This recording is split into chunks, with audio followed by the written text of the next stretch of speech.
से छुप के ना पहाड़ के पीछे इबादत करते थे, और पोजीशन उनकी ये थी कि किसी से मिलते नहीं थे, बिलखुसूस फजर की नमाज से लेकर असर की नमाज तक बकरियां रखी हुई थी, उनको चराते रहते थे फुरात के किनारे और नफल पढ़ते रहते थे।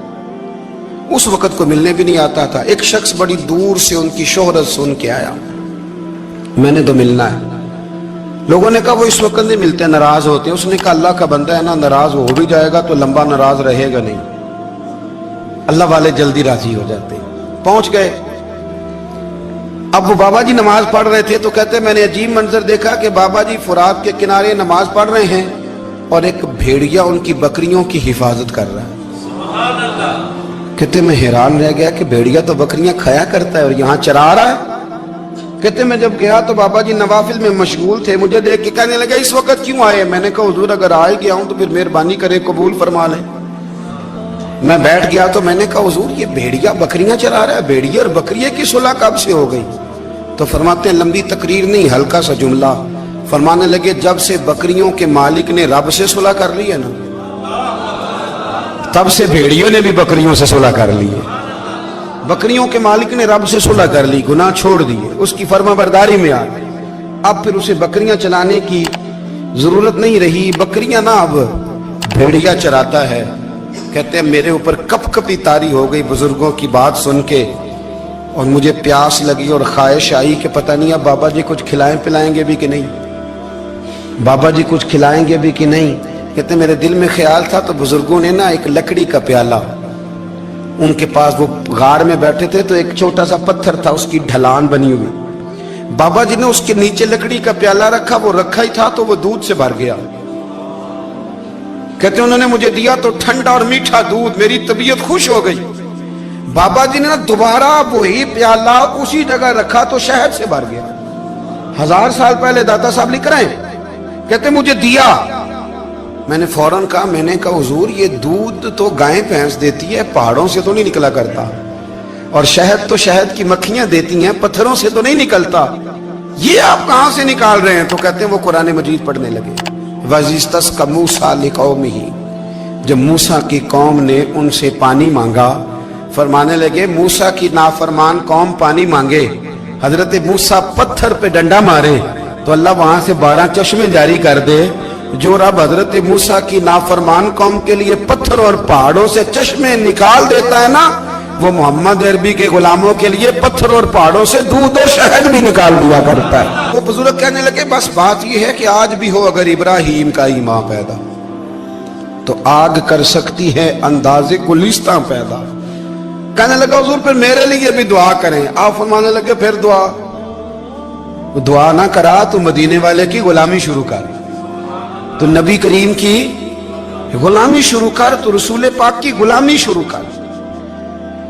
एक बात इल्म, फिर फरमाया अल्लाह रसूल से मोहब्बत, फिर फरमाया हुजूर की गुलामी।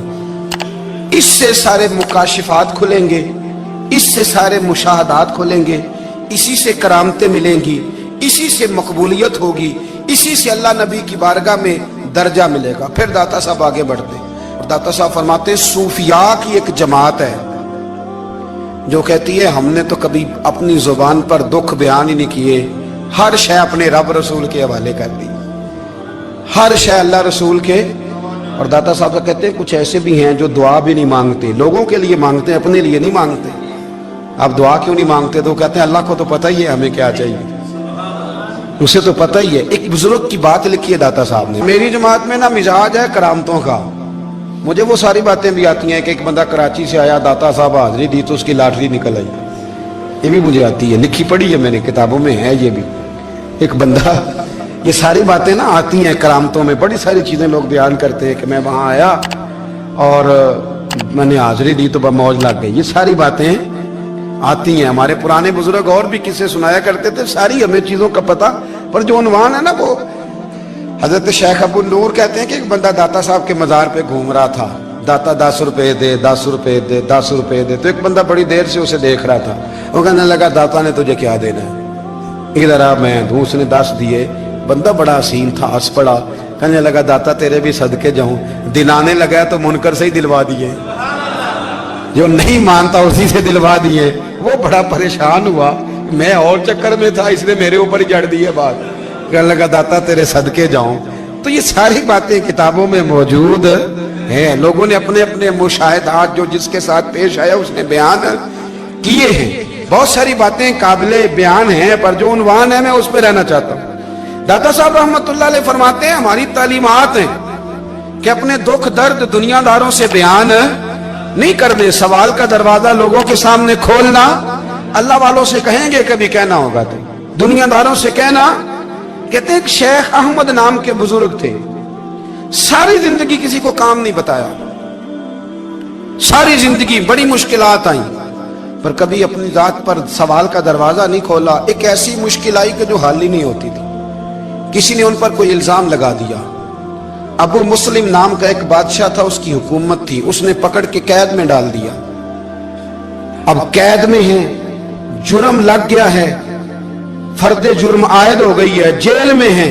لوگ کہنے لگے حضرت جی اپنی صفائی میں کچھ کہیں. فرمانے لگے ساری زندگی بندوں سے کچھ نہیں کہا, اللہ رسول کو پتا ہے میں بے گناہ ہوں, مجھے کہنے کی ضرورت نہیں. داتا گانی بخش علی حجویری نے لکھا ہے, داتا صاحب کہتے ہیں تو یقین کامل تو پیدا کر, تو ایمان تو پختہ کر.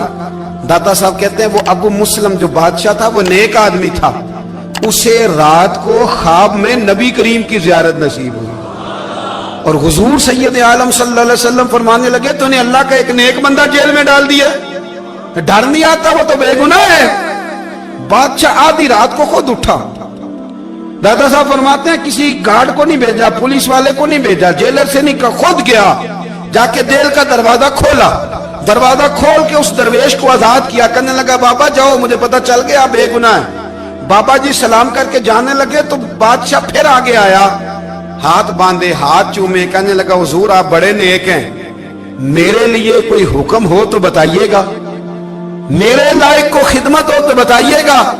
تو شیخ احمد فرمانے لگے تجھے ابھی بھی سمجھ نہیں آئی, تجھے ابھی بھی نہیں سمجھ آئی. کہنے لگا حضور کیا؟ فرمانے لگے جو تہجد کے وقت تجھے اٹھا کے مجھے رہا کرنے بھیج سکتے ہیں وہ میری کوئی ضرورت باقی رہنے دیں گے؟ مجھے کوئی ضرورت پڑے گی کسی اور کو کہنے کی؟ جو تہجد کے وقت تجھے اٹھا کے بھیجتے ہیں کہ جا کھول جا کے دروازہ, وہ ضرورت رکھیں گے میری؟ ضرورت مجھے رہے گی کہ میں تجھے اور کوئی کام, ابھی بھی تجھے سمجھ نہیں آئی؟ تو داتا علی حجویری رحمت اللہ علیہ فرماتے ہیں اصل میں ہماری طبیعت ہے, ہم نے بندوں سے دل لگا لیا ہے. دل اللہ رسول سے لگاؤ, کسی بندے سے لگانا تو اس سے لگاؤ جو اللہ والا ہو.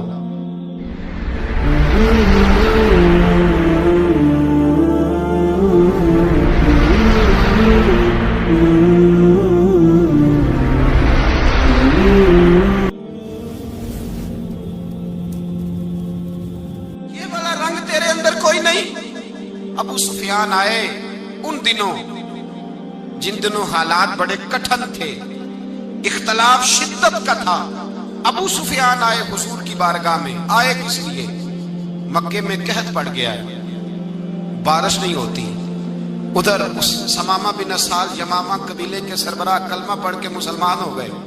ساری گندم اس قبیلے سے آتی تھی. سمامہ کہنے لگا تم میرے مصطفیٰ کو نہیں مانتے, کوئی گندم نہیں, بھاگ جاؤ. ایک بارش کوئی نہیں, دوسری گندم کوئی نہیں. ابو سفیان تڑپ کے در رسول پہ حاضر ہوئے. ابھی تھوڑے دن گزرے ہیں احد میں حضور کے دانت شہید کیے, ابھی تھوڑے دن گزرے حضور کو ستایا ہے, ابھی تھوڑے دن گزرے حضرت امیر حمزہ کا کلیجہ نکال کے چبایا ہے, ابھی تھوڑے دن گزرے حضرت انس بن نضر کی گردن کاٹی, ابھی تھوڑے دن گزرے عبداللہ بن جہش کے ٹکڑے کیے, ابھی تھوڑے دن گزرے حضور کو ستایا ہے, تڑپایا ہے. پر حضرت علی شیر خدا فرماتے ہیں میں ماننے والا اس رسول کا ہوں اس کے دانت شہید ہو گئے. احد کے اندر ساری داڑھی لہو سے بھر گئی. فرماتے ہیں میں رو پڑا اور میں نے کہا محبوب آپ نہیں مجھ سے برداشت ہوتا, دعا کریں اللہ ان پہ عذاب نازل کرے. اٹھائے ہاتھ, آپ دعا کریں گے تو اللہ تبارک و تعالیٰ 2 پہاڑیوں میں پیس ڈالے گا. حضرت علی کہتے ہیں میں نے عرض کی تو حضور نے ہاتھ اٹھائے اور دعا کیا دی, اللہم اہدی قومی فإنہم لا یعلمون. اے اللہ میری قوم کو ہدایت دے دے, یہ جانتے نہیں یہ کیا کر رہے ہیں. اللہ انہیں ہدایت دے. یہ اخلاق حسنہ کا معیار. تھوڑے دن پہلے حضور کے ساتھ یہ رویہ ابو سفیان اب بے حال ہو گئے, بچے بھوک سے مرنے لگے, جانور پیاس سے مرنے لگے. ابو سفیان چھپتا چھپاتا کہنے لگا چارہ کوئی نہیں, مصطفیٰ کے پاس جانا ہی پڑے گا. ابو سفیان مدینے پہنچ گئے. جب پہنچے نا